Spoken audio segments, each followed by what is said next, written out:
Fala, Nerd! Juninho Gomes aqui, bem-vindo ao Nerd Ordinário. Dessa vez, pessoal, a gente vai fazer um formato de vlog, né, que é para fazer uma review, ou review, a gente não tem nome ainda, né?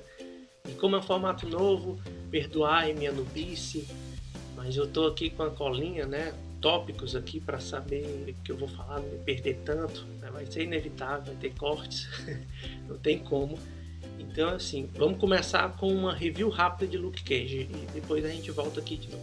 Criado por Art Goldwyn, George Tuska e o grande mestre John Romita, Carl Lucas, a.k.a. Luke Cage, nasceu em junho de 1972, em sua primeira aparição na revista Hero for Hire, ou como ficou conhecido aqui no Brasil, Heróis de Aluguel. Fruto de uma espécie de homenagem ao movimento cinematográfico da época, na década de 70, o Blaxploitation, que consistia basicamente em filmes dirigidos e estrelados por atores e diretores negros com o intuito de atingir o público-alvo negro à época. Como exemplo temos o famoso filme Shaft, de 1971, um filme de ação estrelado por Richard Roundtree, conhecido até nos dias de hoje. Luke Cage possuía um slogan, Power Man, este que viria a ser utilizado como o nome do herói posteriormente. A HQ não rendeu muito, sendo cancelada nos anos 80, ficando Luke Cage como um nômade em participações especiais de outras HQ, como por exemplo das HQs do Demolidor, Alias, Novos Vingadores e até mesmo no Quarteto Fantástico. A HQ Heróis de Aluguel é relativamente conhecida, ainda que seus protagonistas, Luke Cage e Punho de Ferro, Iron Fist, não sejam tão conhecidos entre o grande público. Luke Cage ainda participou da revista Marvel Knights, juntamente com o Cavaleiro da Lua, Adaga e Demolidor. Os principais companheiros de Luke Cage são Punho de Ferro e Jessica Jones. Como dito, Luke participou da HQ Alias, que era protagonizada pela nossa querida Jessica Jones. Acontece que Luke e Jessica tiveram um romance, culminando até mesmo em uma filha. Já o Punho de Ferro é o parceiro mais antigo de Luke, tendo participado ativamente das HQs Heróis de Aluguel. A título de curiosidade, na Guerra Civil, Luke optou por ficar ao lado do Capitão América, se juntando ao grupo dos Vingadores Secretos, liderado pelo Capitão. Luke não é nem um pouco conhecido entre o grande público, e seus vilões são bem comuns para um cara com habilidades grandiosas como Luke. Na trama, Luke, como policial, tenta se redimir por seu passado de crimes no bairro de Harlem, Nova York, quando fora incriminado injustamente por um amigo do passado, que aqui não iremos revelar quem para não gerar spoilers na série. Na prisão, acabou sendo voluntário de uma experiência científica e ao ser sabotado durante a experiência ganhou poderes, tais como pele impenetrável e uma incrível força. Há quem considere que Luke Cage possua um certo fator de cura, uma vez que ele tenha recuperação acima de um ser humano comum, como foi mostrado, por exemplo, na série da Jessica Jones. Claro que nada comparado a Wolverine, Deadpool ou mesmo Hulk. Os personagens importantes em Luke Cage, aos quais você vai encontrar na série da Netflix, são basicamente Boca de Algodão, Black Maria, Kid Cascavel, Miss Knight e Shades. Possui outros personagens de destaque, mas esses são os principais relacionados aos quadrinhos. E é isso, um resumo rápido de Luke Cage nos quadrinhos. Agora vamos voltar para a review.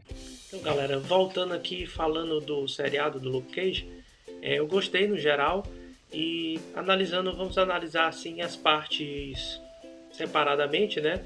Primeiro o aspecto geral, que a parte da ambientação, por exemplo, eu gostei muito no geral. Se passa hoje em dia, nos dias de hoje, inclusive eles comentam sobre o Uber, eles têm celulares modernos, né, blá blá blá. A gente já tinha percebido isso nos outros seriados, no próprio Demolidor, na Jessica Jones, então isso não é uma novidade. O interessante é que, junto a isso, eles botaram a cultura do jazz, e às vezes até uma ambientação que remete aos anos 20 e 40, entre 20 e 40, que foi onde o jazz se introduziu na cultura negra mesmo, né?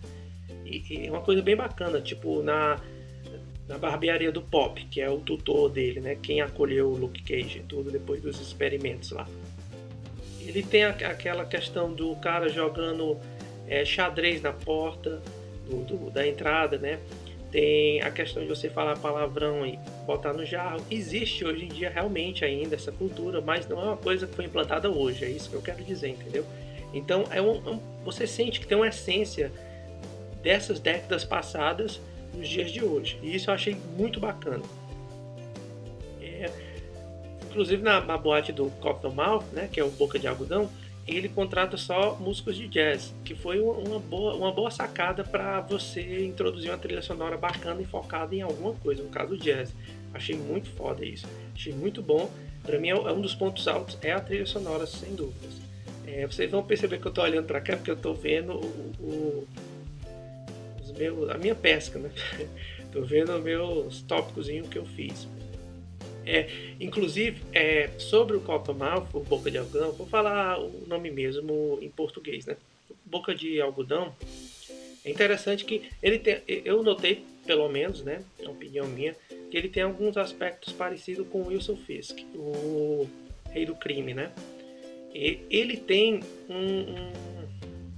uma certa moralidade, uma certa conduta, ele tem parâmetros, ele não age de qualquer forma, sabe? Ele tem... É que eu não posso falar certas coisas para não dar spoiler. Isso aqui, a ideia desse bloco aqui é fazer uma review sem spoiler para você, para instigar você a assistir alguma coisa ou indicar alguma coisa, entendeu? Então, ele tem os parâmetros. É um cara que no começo ele parece ser meio estereotipado, ele força a risada, assim, você sente assim, mas que conforme vai passando o seriado, ele vai sendo tridimensionalizado, né? Quando fala especialmente da história dele, explica as motivações dele, ele se torna interessante. É realmente um vilão bacana, eu gostei. Porém, uma coisa que eu tinha dito para alguns amigos, quando eu estava mais ou menos no 6º episódio, uma coisa que me incomodou é que não tinham tantos personagens cativantes, carismáticos, intrigantes como tinham, por exemplo, no Jessica Jones ou no próprio Demolidor. Inclusive a enfermeira lá, a Claire, ela aparece. A galera até tá brincando que ela seria o Nick Fury, né? Ela seria o Nick Fury, que uniria todos, né? Porque ela tá interligando, ela aparece em todos os seriados. Então, e aí eu senti essa carência de personagens marcantes, porque, por exemplo, no Demolidor a gente tem o Fog, a menina lá do True Blood, a Jessica do True Blood, que eu não lembro o nome dela, tem então, o próprio Wilson Fisk, e tem outros também, porque eu não tô lembrando agora de memória, sabe, de bate-pronto. Mas no Jessica Jones você tem o drogadinho lá, você tem a amiga dela, você tem o próprio Luke Cage que aparece depois, né? Uma participação lá. O vilão, para mim o vilão da Jessica Jones é o melhor, o Homem Púrpura, né? O Killgrave, para mim é o melhor disparado dos seriados da Netflix até agora. Há quem discorde, porque tem gente que gosta mais de ação, né? Inclusive foi uma coisa que criticaram muito esse Luke Cage por não ter tanta ação. Não me incomoda tanto porque, por exemplo, se você me perguntar hoje qual é a minha HQ favorita, é a HQ do Sandman, que não é um personagem voltado a brigas, explosões, né? É uma história mais complexa, mais cabeça, mais filosófica. Então eu não me incomodo em ter ação desde que o apresentado seja interessante. E a série é arrastada até certo ponto, sabe? Ela possui altos e baixos, e eu acho que isso incomodou muita gente. Realmente não tem muita ação, é uma série que demora a desenvolver certos personagens, porque até a 6º episódio, como eu ia dizendo, tem pouco, você conta nos dedos os personagens que você realmente se importa. Ainda sobre a parte dos vilões, foi uma coisa que me incomodou muito, porque não tinha ninguém que batesse de frente com o Luke Cage, até mais ou menos na metade, sabe? E o que usavam contra ele, na verdade, é o paradoxo da maior fraqueza e a maior qualidade dele, que é se importar com alguém. Então usam isso à exaustão, né? De pegar alguém para tentar atingir ele, porque o ponto fraco dele é se importar demais com os outros. Apesar de ele ter aquela aparência durona, ele é uma manteiga derretida por dentro, né? Então, sobre os vilões, eu posso falar agora do Kid Cascavel, que talvez seja o maior vilão. Não chega a ser um spoiler porque ele é citado, apesar de ele aparecer bem depois, ele é citado nos episódios, e ele tem uma ligação com o Luke Cage, que eu não vou dizer o que é, porque é spoiler, né? E só que é uma ligação que eu achei fraca. A motivação, sobretudo, dele, achei fraca. Eu achei um vilão caótico, imprevisível, forte. Achei legal, ele é o melhor vilão nesse aspecto. Mas a motivação dele eu achei torpe e fraca. Realmente não me convenceu muito. Fora que a relação que tentam demonstrar para você do Luke Cage para ele, né? Para mim não funciona muito bem. Vocês vão entender quando assistirem, ou se assistiu, vão entender do que eu estou falando dessa relação. Sobre a Mama, que é a mãe do Boca de Algodão, e a tia da Maria de Larte, que é a prima do Boca de Algodão, que ela é uma política, está tentando concorrer ao Senado, e ela tem essa relação criminosa com o irmão. O irmão não, com o primo, Boca de Algodão. E quando fala do passado dele, cita essa Mama, e ela era uma espécie de poderosa chefona, né, do bairro. Mas o engraçado dela é que, na verdade, ela tinha um código de conduta. O código de conduta dela, ela não queria expandir os poderes dela, sabe? Ela queria uma certa regionalidade, ela estava contente com isso, tanto que isso dá um conflito depois. E é curioso notar que os vilões do Luke Cage, pelo menos a maioria, pelo menos os que estão ligados à Mama, né? Eles têm uma tridimensionalidade interessante. Eles são vilões que não são 100% vilões. Não é, por exemplo, um Coringa, que é 100% mal praticamente, né? Apesar de eles terem tentado dar uma certa humanidade com o Esquadrão Suicida, coisa que não funcionou. O Coringa essencialmente é puro mal, né? É o caos, é a desordem em pessoa. Já a Mama, a Maria de lá e o Boca de Algodão, eles não são tão preto no branco assim, né? E isso é interessante. É uma coisa interessante, não poderia deixar de citar a participação da Sônia Braga, que ela faz a mãe da Claire, da enfermeira, né? Que é a Soledad Temple, né? E citando agora uma personagem que é muito recorrente na história do Luke Cage, que é a Mist, né? Que ela se tornaria depois a heroína Mist Knight, né? Que ela inclusive teria um braço biônico, né?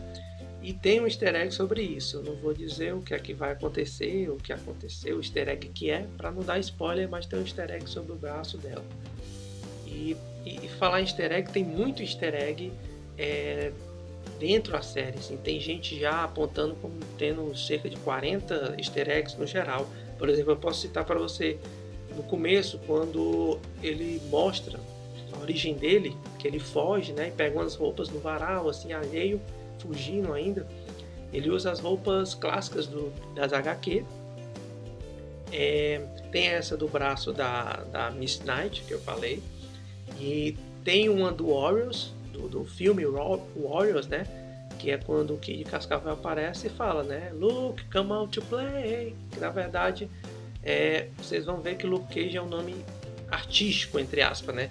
Que ele adotou devido ao passado dele, que também não vou falar por conta do spoiler. Ainda sobre easter egg, tem uma coisa que não é bem easter egg, mas é um mantra que a série... Aliás, tem dois mantras. Eu vou citar um aqui, que é mais no começo, que é tipo moving on, keep moving, tipo... eu não vou lembrar, não é moving on, é outro termo. Que eles usam, que é basicamente assim, vá sempre em frente, nunca para trás, sempre para frente. E é um mantra que eu lembrei na hora com grandes poderes vem grandes responsabilidades, sabe? Um mantra que tem no Homem-Aranha, sabe? E é um mantra que também tem no Luke Cage. Eu achei interessante destacar isso aí. A parte, por mais que não tenha caprichos nos efeitos especiais, não tem cenas de ação, explosões e tudo, a parte médica, né? Que, por exemplo, quando tem um corte e tudo, a Claire, que participa muito, que ela é enfermeira, né? Ela cuida muito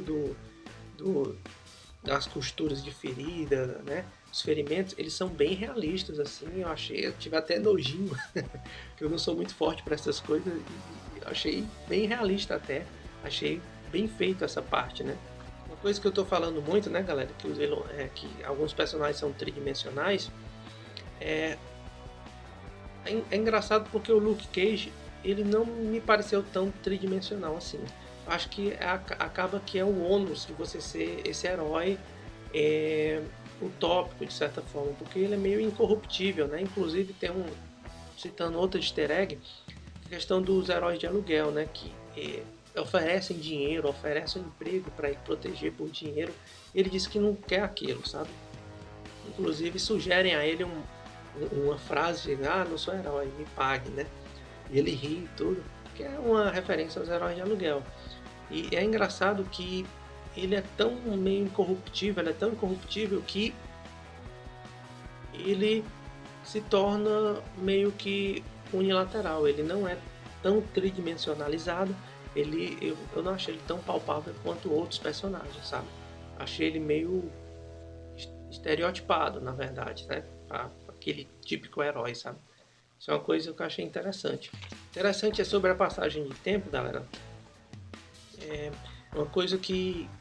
Primeiro, um destaque que antes eu achei que ele estava se passando antes da Jessica Jones, né? Que ele tem uma participação lá, mas na verdade ele se passa depois, se eu não me engano, 5 meses. Eu tô tirando esse cálculo de mim, sabe? Não tem nada que...